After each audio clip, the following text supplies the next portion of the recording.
There's this, and you probably answered this already, but I'm still interested in that moment where, you know, you're sort of, one is in a, let's just call it a ungrounded, non-dual state. You know, that's something like, you know, where there's no reference point. And then the moment where one decides to drive the purba into the ground and create a reference point from which the whole perception and structure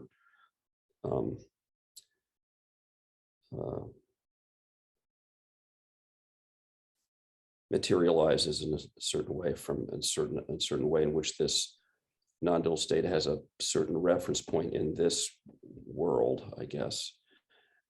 And I guess what I'm really asking is that impulse to drive the purba to the ground, and you know, and is that something that, you know, that's our sort of purpose on this earth, is to really be kind of grounded in that way? Or is it just in that moment like, oh, this is, you know, this is where it's time to actually you're structured, I guess, you know. Good. So notice how you, okay, so let's look at this. This is really good. So let's take this apart. This is excellent.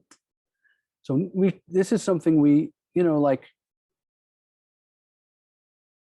notice how we really, when thinking about such things, frame it with pieces that aren't the void in terms of the purpose. So we have the void. In other words, there's nothing and nowhere and nothing to do. And then we're speaking of planting, and this is going to be a little hard to follow for those who haven't seen the last video, but you'll get it. You'll get it, I think. In any case, we have this void, right, Andrew? Yeah. And then we're speaking in terms of planting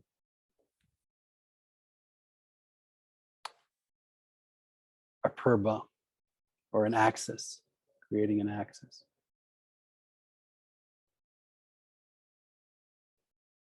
And then the question arises, is this temporary or is this our purpose on earth?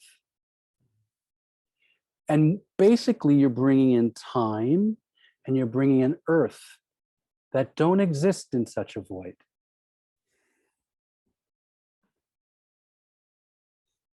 There is no earth.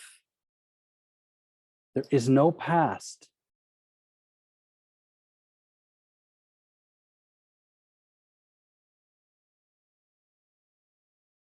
No earth, no past.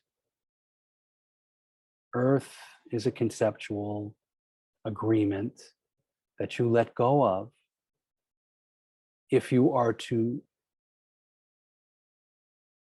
relinquish yourself into the void. Past and future, horizontal timeline is something to let go of because it's conceptual, it's a thought, it's idea. As long as you're using that as a frame of reference, you're not actually quite in the void. You have a taste of the void, which is incredibly frightening as long as you're holding on to those branches, or disconcerting or confusing. It could be okay. It's also very peaceful. But at the same time, the grabbing is actually this suffering kind of thing. So do you see what I'm saying there, Andrew? It's like the question is being framed using pieces of an old map that you still have one foot in. as you're in the void.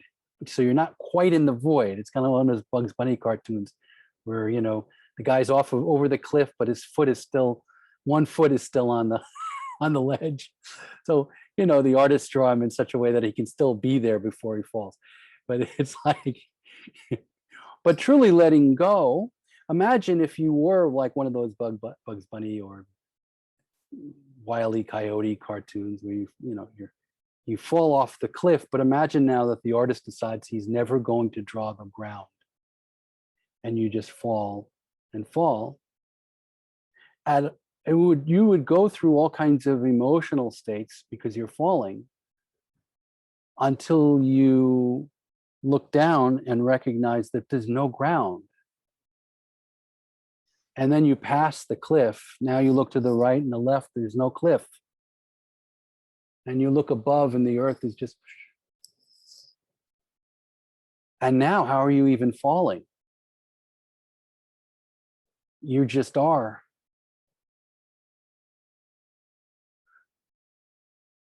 So, purpose of earth, your purpose of your life on earth, it's like, what? That's void. Void is not going to be about a purpose of anything. It's void.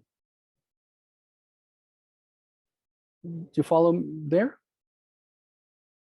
Anything there? Well, We can continue from here, but just no, on no, this. but I appreciate it. It's so clear, but it still seems to be at some point in this discussion anyways, maybe not in reality, there's an impulse to either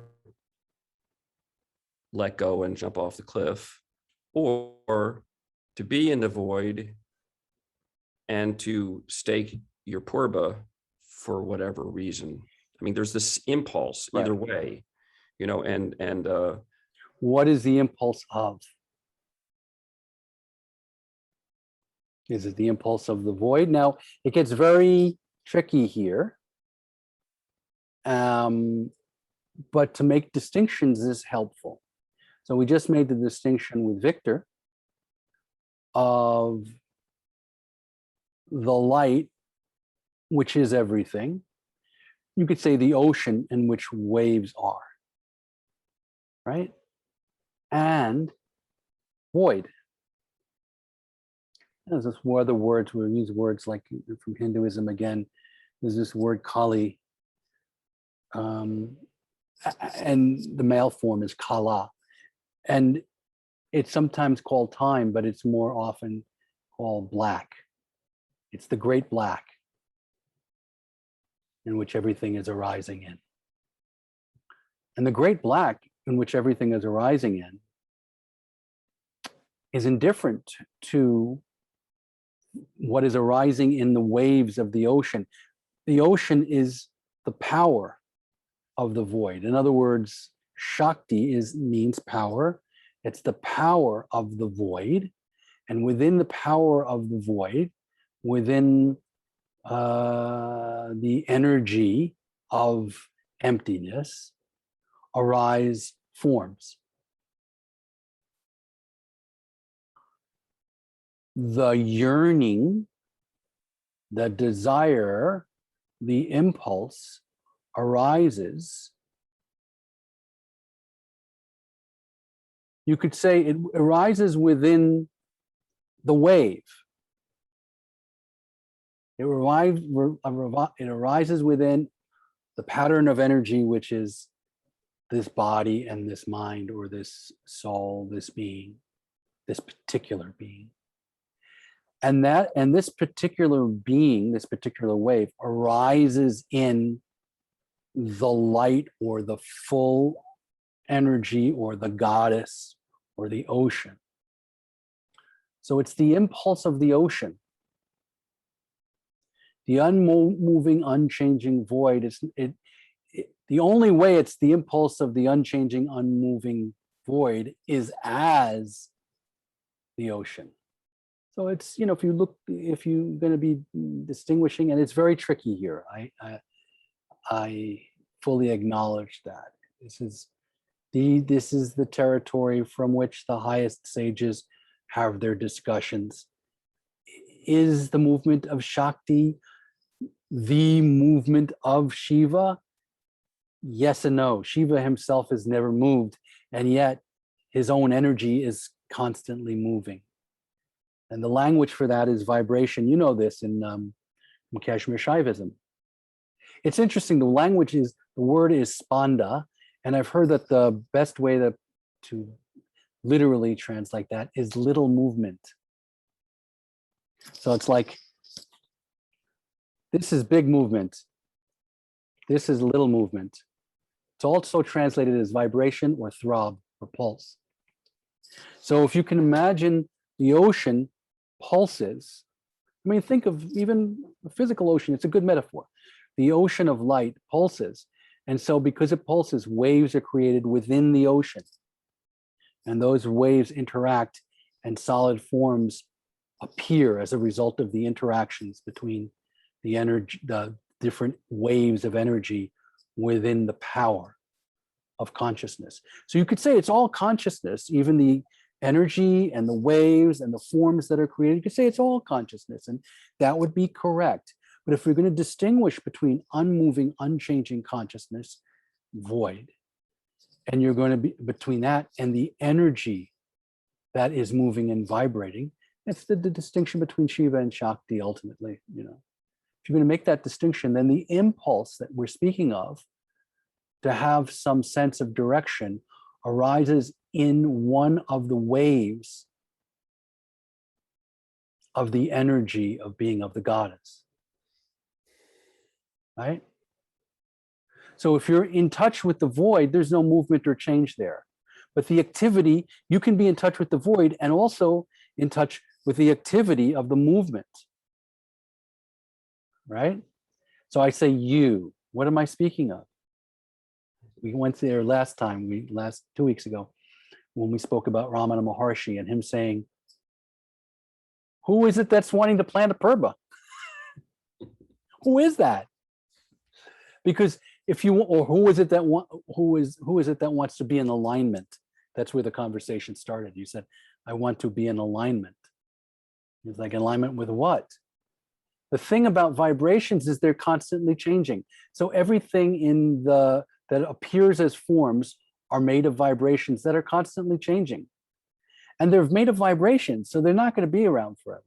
They just that's why they're called an appearance in the traditional literature in Buddhism and Hinduism. Because any object is just a temporary form of energy that will, you know, I mean, even if you stay at the lowest vibration, you could say, if your awareness is at the most gross level of vibration, you will see decay. You will see a body go back into the earth. You will see everything become everything else if you hang out long enough. Nothing is eternal. But if you are meditating, you can see the way in which they're all interacting, interpenetrating fields of energy. So it's ecological whether you see it in gross form or whether you see it in subtle form.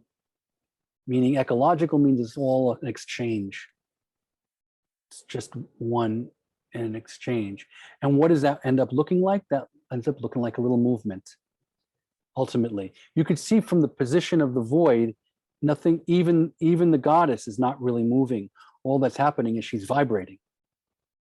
And the goddess is your own, that the goddess is the energy of consciousness, and all forms are created in that energy of consciousness through vibration, which makes them simply an appearance, because even within that lava lamp, there's exchanges going on, but the lava lamp remains the same. So the ocean is still the ocean. The goddess is still the goddess at the level of highest vibration. Does that make sense, Andrew? Right. So, but so what you're saying, I mean, not one of the things you're implying is that every single time there's an impulse or a yearning, it's Shakti. Everything is Shakti. The gross body is Shakti. But your thumbnail is Shakti. Let's say you flush the toilet, that's Shakti going down the toilet. The water carrying what's in there is also Shakti, and the toilet bowl itself is Shakti. The thought that I have to go to the bathroom is Shakti. I'm being as gross as I can, as any tantric master would be, or right. many have been, for a purpose. It's all, I mean, here's the thing, people, it's like, sex is Shakti. Yeah, well, but the reason they said sex is Shakti is because that was what was most forbidden. But there's nothing special about sex as Shakti. Yes, sex is Shakti, so is hunger. So is anger. So is fear. The line So I is like is joy. the line I like is the Shakti made me do it, you know. Well, it's all vibration. It's all vibration. It's all Shakti. What I'm saying, though, if you really look, is when you don't know where an impulse comes from. Like you can figure out, like, oh, well, it's because my mother, and that you could do all that stuff too. But in this given moment, a thought will arise, an impulse will arise, and that's how life works. Life is living you. The impulse is all Shakti. The impulse for anything. And, you know, I spoke about the natural hierarchy. The reason I speak about natural hierarchy, and what I mean by natural hierarchy, is that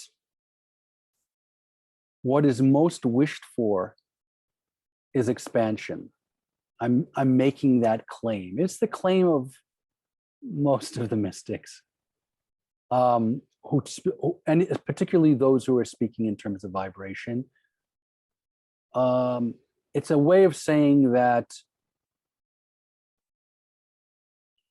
anything that we want, we don't recognize that what we're really after is full expansion. And we tend to think that it's about the thing.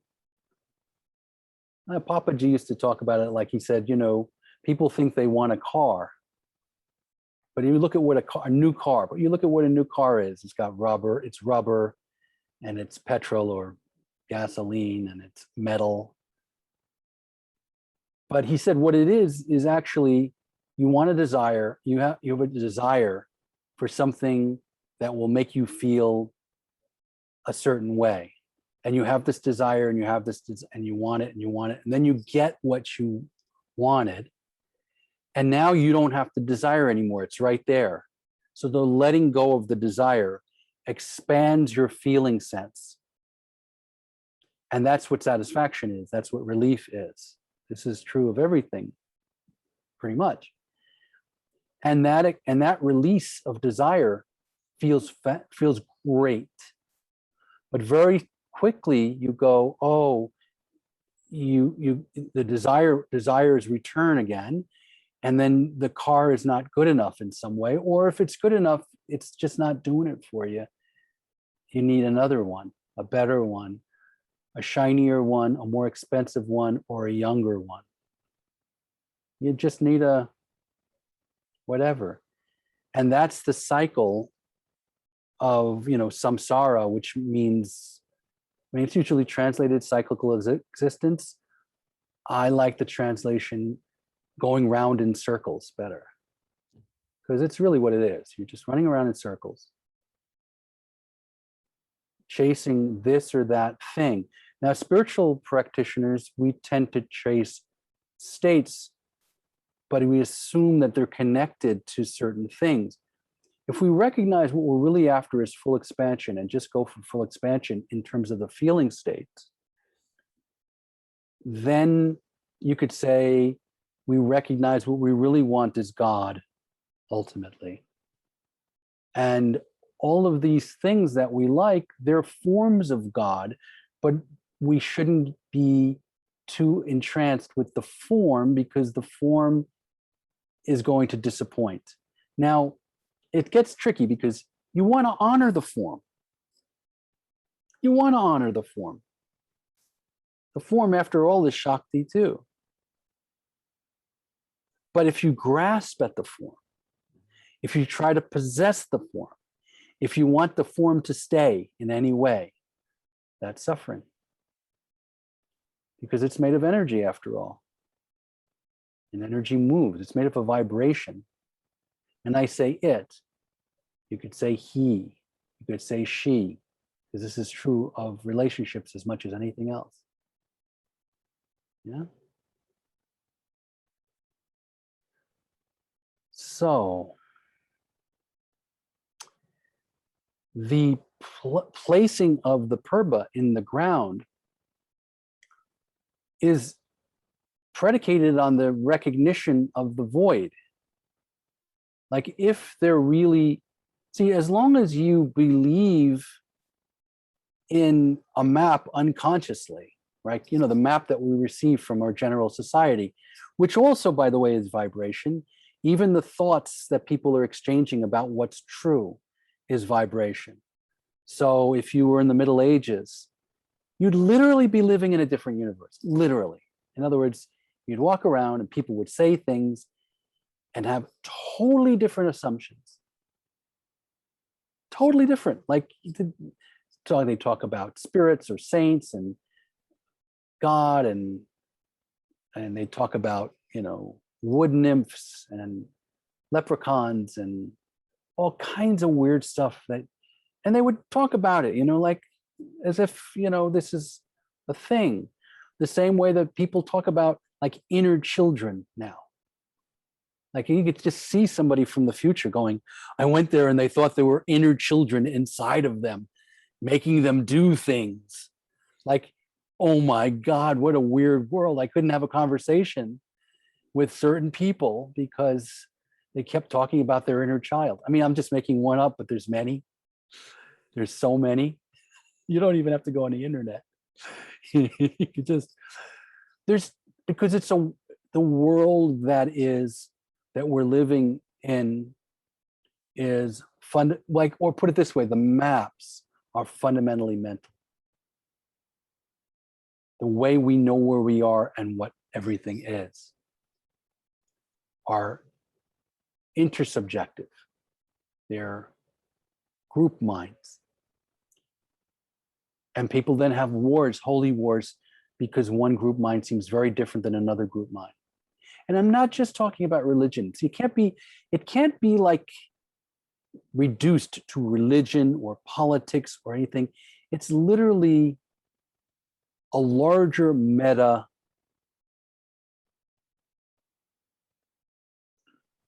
mind structure, mind net, in which religions are in and politics is in and all of that. It's really basic assumptions like the word earth, like we live on the earth. I mean, if because we've been taught we live on the earth and because we talk that way, then everything gets understood that way. And there's changes in all of that over time. Lord knows, when you said the word earth 2,000 years ago, it meant a very different thing, or 5,000 years ago, forget it. You know, even 600 years ago, it meant something different than now. So they get modified over time, but you have to understand that the earth we have now is a modification of the earth we had 2,000 or 3,000 years ago. I mean, mentally speaking, assumptions, what it means.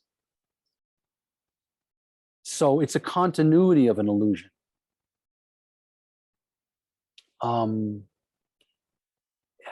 It's tricky because every map is useful for certain things.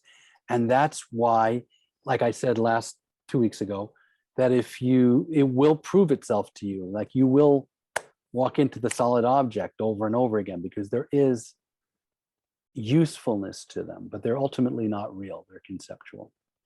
So when you plant your purba in the ground and say, that is the north and that is the south, or and let's see, if that's the south, and that would be, let's see, what would be the east and west. If when you do that, when you create a mandala, when you claim it, you're claiming it in the void. I mean, traditionally, when you do any kind of practice that involves the visualization of a world system or a mandala or a pure land, first, before you start, you deconstruct this universe that you're living in everyday world that you have learned. It's kind of like in olden days, in India, it's still like this, but people don't tend to wash their feet, but they have shoes.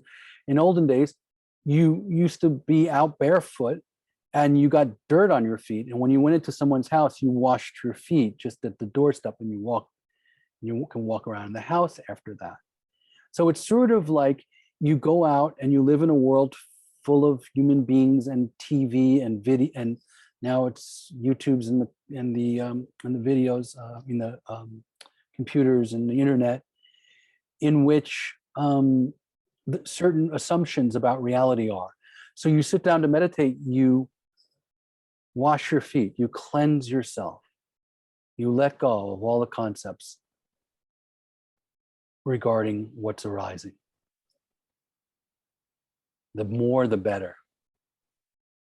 Just to letting go of everything. And you just rest in the void. And then you create a mandala and a pure land. You see there's many different techniques. You visualize a central deity, or you visualize even a syllable, but you create an entire realm around you. And you do your work there. And then when you're done, you dissolve that into the void again. You've done your work. Because the reminder always is, no matter where you plant your purba, it's temporary. It's just a workspace. You're just creating a universe for the sake of doing some magic for a little while. And then you dissolve it and go off and do something else. And Does this make sense, Andrew? why not just rest in the void? Why not? You're free to do that. But at some point there's a throb which becomes an impulse, which was, there's something. Well, why not? Well, let's just look at that for a second. Yeah. You said, why not just rest in the void, right? Mhm. Is that not an impulse? Right. Hmm? Well, from the point of, somebody who's at the moment outside of that perception, Right. So therefore it's a yearning, and sort of like, wow, it'd be great, yeah, but see, in all of this, you're assuming a person other than the Shakti that's moving. Mhm. So there's another way you can speak of this, and you can call Shakti, or the goddess, life. That's a very good way of saying it. And by saying that, just let's use the word life, you are being lived. There isn't any you other than the you that is being lived. There's no outside, there's nobody outside this system, my friend. You are not outside of Shakti. Any sense of yourself that you have is Shakti. There isn't like you and then there's Shakti. I mean, if I would have stayed on the question that Vic was asking earlier, I would have went a little bit further there. It's like, yes, the universe is light, and your body and mind and feelings are part of that light. And any sense of yourself is part of that light. The awareness of all of that is the only thing that's unmoving and unchanging. That's the void, the void which is aware, the aware void, aware emptiness, intrinsic awareness. But all the vibrations within intrinsic awareness, which are also awareness, but you could say they're optional, they're momentary, they're waves, they're displays. All of the displays are temporary and moving, and the sense of an I or a person or you is display. It's not that you're watching display. You are display as a person watching. The awareness that is simply aware, watching the person Andrew, who is display, that is unmoving and unchanging. And so it becomes a matter of recognition that you are that awareness fundamentally. You are fundamentally the void. So every choice or every decision made by the apparent body-mind organism or body-mind or soul or whatever is a choice made in a void, and therefore it might as well just plant it here and start claiming. That's it's, the planting of the purba is a statement about the nature of the void and about the nature of what's arising. It's not like, oh, I'm going to find the real way of being. It's not that. It's like any place.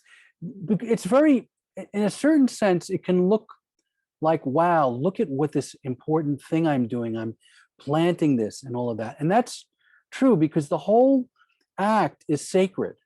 It's saying, look, I'm creating an entire universe around me. But look at what's happening. You're using, like, you're in a charnel ground doing that, right? Or you have a skull cup. In other words, you're around dirty things and you're making them sacred. Right, Andrew? Mm-hmm. Right? So that's a statement about the regular, about the mundane. That's Tantra is a state. Almost all tantric display and culture is a statement about the mundane or about death or about the low. In other words, it's supposed to be the earthy, like regular, ordinary life that's being blessed.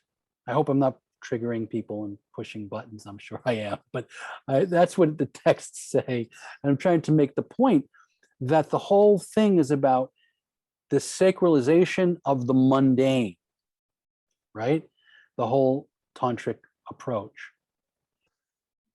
If you go to India and you find somebody in a charnel ground and they're there with skulls and they're not washed and everything's dirty and they're in there and there's dog shit and all that stuff, you'll see how quickly you really want to hang out. It's quite frightening and revolting, and it's supposed to be, because it's trying to say the toilet is just as good as the church.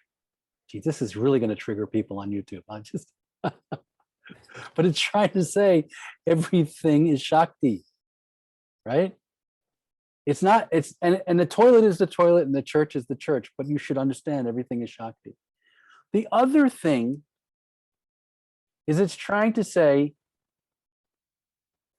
okay, the other thing that is demonstrated by this is that every single person's life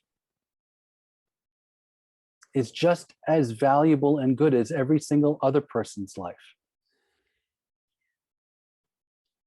Everybody is simply planting a purba somewhere and creating a universe somewhere.